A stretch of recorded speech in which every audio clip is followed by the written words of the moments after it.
This is the town of Shunda in Guangdong province, southern China. Gray bricks, gray tiles. The air here carries the weight of centuries. A place where traditional martial art taught one thing above all. Else, restraint, stillness, peace. But that is the great paradox of this place. Because the man born from this bloodline, the man whose legend still echoes across the Lu world, more than 50 years after his death, had a life that had absolutely nothing to do with peace. He was a storm so violent, so all-consuming, that in the end, it tore itself apart. For over 50 years, the world has been weaving myths around how he died. A triad hit, a family curse passed down through generations. But the truth, as it almost always is far more brutal than any myth. In 2022, an international medical journal called the Clinical Kidney Journal published a report that reads, less like a scientific paper and more like a cold surgical confession. The man who killed Bruce Lee was not a gangster. It was not a jealous lover. It was Bruce Lee himself. He wrote his own death sentence, one extreme decision at a time. Massive fluid intake, combined with a habit of smoking. Cannabis that triggered an almost uncontrollable thirst. A painkiller called ecogesic, taken on the night of his death, that locked down his kidneys and ordered them to stop releasing water.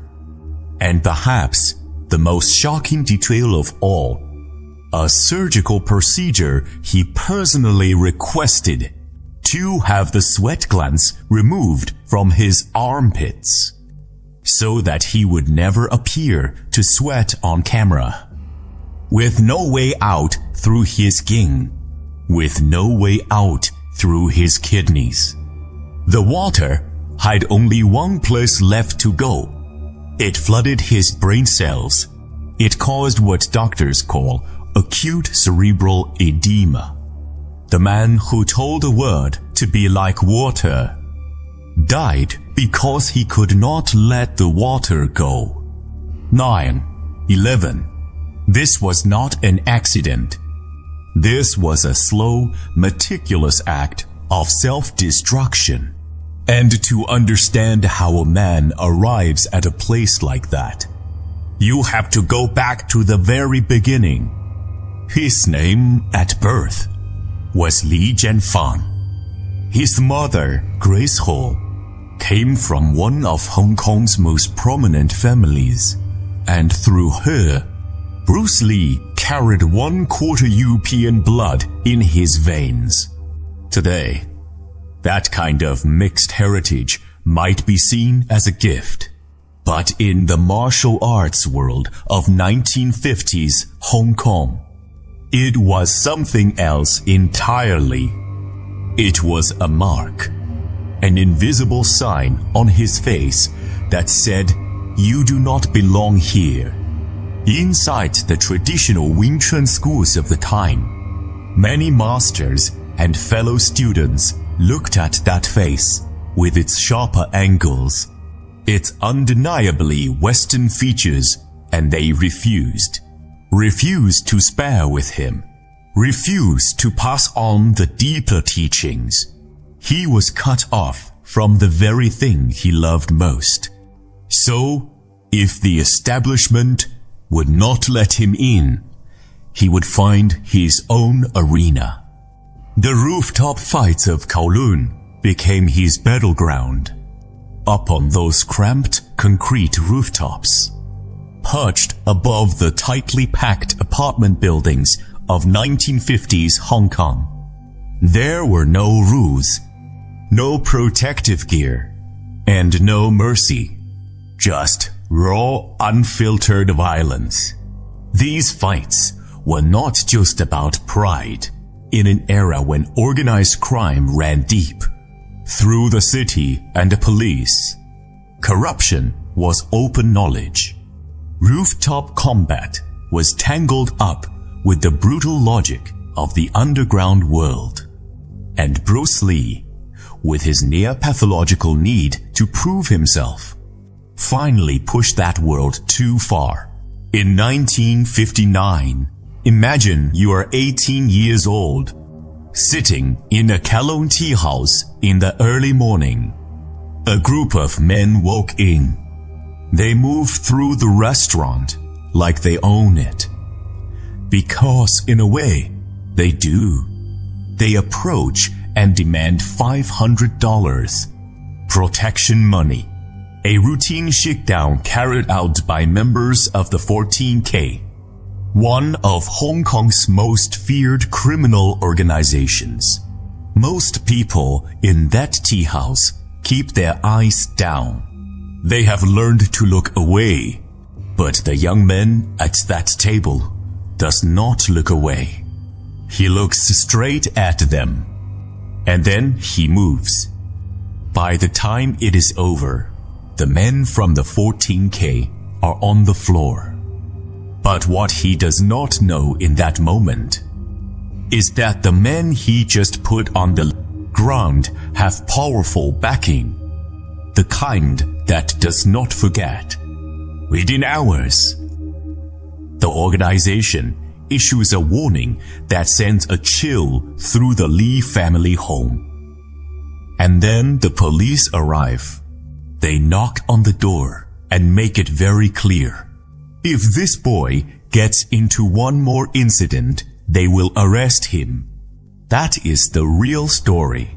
The story of why Bruce Lee left Hong Kong in 1959, arriving in San Francisco with just $100 in his pocket. This was not a heroic departure in search of a dream. It was a desperate escape, a flight for his life. He was not following a calling. He was running from a consequence, and the humiliation of being cast out of his own home, carried across the Pacific, did not break him. It reconstructed him into something harder, something that would never, for the rest of his life, back down again. He arrived in America as a fugitive, but he rebuilt himself into a teacher. In Seattle, he opened his first martial arts school. On the surface, he appeared to have found his place, but underneath, the rage was still there. The rage against limitation. The rage against imperfection. And in 1964, in California, that rage detonated. The confrontation against Wong Jack Man, to this day, it remains one of the most disputed private fights in the history of martial arts. There are two versions of what happened that night, and they could not be more different. Version 1. This is what his wife Linda saw. 3 minutes. Bruce Lee dismantled his opponent with overwhelming force, drove him into a corner, and stood over him demanding, "Have you had enough?" It was a total, undeniable victory. Version 2. This is what witnesses from the traditional martial arts community remember. 7 minutes. Wong Jack Man moved sideways, constantly shifting, constantly retreating, never offering the straight-line target that Wing Chun was designed to defeat. And Bruce Lee, chasing an opponent who refused to stand still, burnt through every reserve of energy in his body. By the end, he was drenched in sweat, gasping for air, pushed to the point of total collapse. What is the truth? Perhaps both versions are true at the same time, because even if he won, he had broken down. He had seen it with his own eyes. The system he had trained in his entire life, that perfectly efficient straight-line approach of Wing Chun, had nearly destroyed him when faced with a moving target. In that moment of exhaustion, gasping on a California floor, Jeet Kune Do, his own fighting philosophy was born. Not in triumph, in crisis. And from that crisis came something darker, a conviction that his body was the enemy, that it had to be conquered, punished, and re-engineered from the inside out. In late 1972, while debuting production on Enter the Dragon, he made a decision that stunned everyone around him. He asked a surgeon to remove the sweat glands from his armpits. The reason was almost absurdly simple. He did not want to sweat on camera. He needed that body, under blazing studio lights, to look perfect in every close-up. Not a single drop. What he did not understand was that he had also shut down one of his body's most essential cooling systems. His skin could no longer expel excess heat. That mechanism was gone. He had removed it himself. And still, that was not enough. He began using an electrical muscle stimulation machine, a device that sends high-voltage pulses through the body, forcing muscles to contract beyond what the human nervous system can achieve on its own. He used it obsessively, around the clock, trying to squeeze out a level of physical performance that no human body was designed to sustain. He had turned himself into a weapon, but a weapon sharpened past its limit does not cut better. It shatters. Beyond the battles of the body, there was another war, an uglier one, a war about race, about money, about who has the right to stand at the center of the world's attention. While still in America, he developed a script he called The Warrior, the story of a Chinese monk, trained in the ancient martial arts. Wandering through the American West, he brought the concept to Warner Brothers, and then the concept disappeared. When it reappeared, it had a new name, Kung Fu, and in the lead role was a white actor named David Carradine, a man who had no martial arts training whatsoever. Warner Brothers offered their explanation without embarrassment. American audiences, they said, were simply not ready to accept an Asian man in the lead role. He swallowed that humiliation and turned back toward Hong Kong. The first door he knocked on was the most powerful in the industry. Shaw Brothers had dominated Hong Kong cinema for decades. He came to them with a straightforward offer, $10,000 per film. Shaw Brothers came back with a counteroffer, $2,000, and a long-term contract locking him into 7 films with no creator control whatsoever. Wrong Shaw had looked at this man, this actor who had been playing supporting television roles in America, and decided he simply was not worth taking seriously. History would make him pay dearly for that judgment, because at that precise moment, a man named Raymond Cho stepped into the story. Raymond Cho had recently walked out of Shaw Brothers and founded a new company called Golden Harvest. The company was small. The bank account was nearly empty. But Raymond Cho understood something that Run Shaw had completely missed. He offered Bruce Lee $7,500 per film, full creative control, and one final card, the most important of all, 15% of the box office. Bruce Lee signed. The big boss broke box office records across Hong Kong. Fist of Fury broke them again. That 15% cut put more than $450,000 directly into Bruce Lee's hands. Run Shao's insulting $2,000 offer became the most expensive act of arrogance in the history of Hong Kong cinema. And Bruce Lee, the mixed-blood boy rejected by his martial arts school, the Asian man turned away by Hollywood, had used raw box office numbers to destroy every person who had ever underestimated him. July 20th, 1973. Hong Kong. The apartment of Betty Ting. Hey.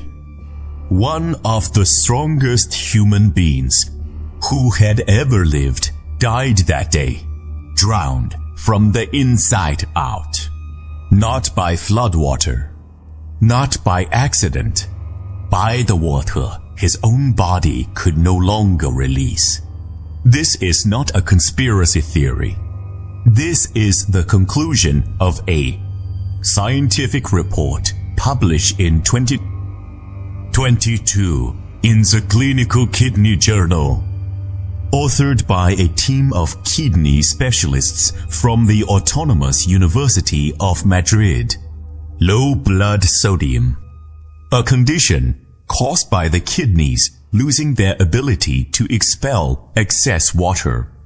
What it actually describes is a chain of decisions, each one made by Bruce Lee himself, that locked his body into an inescapable trap. The first link, water, he had developed an almost obsessive habit of consuming enormous amounts of liquid, living on a near-liquid diet of fruit and vegetable juices in the months leading up to his death. The second link, cannabis, he smoked regularly, and cannabis is well known to cause intense thirst. Every time the thirst struck, he drank more. The cycle fed itself, quietly, invisibly. The third link, Ikragazik, on the night of his death, he swallowed a compound painkiller called Ikragazik. This particular draught triggers a sharp spike in the production of antidiuretic hormone, a chemical signal that travels directly to the kidneys and tells them one thing: stop releasing water.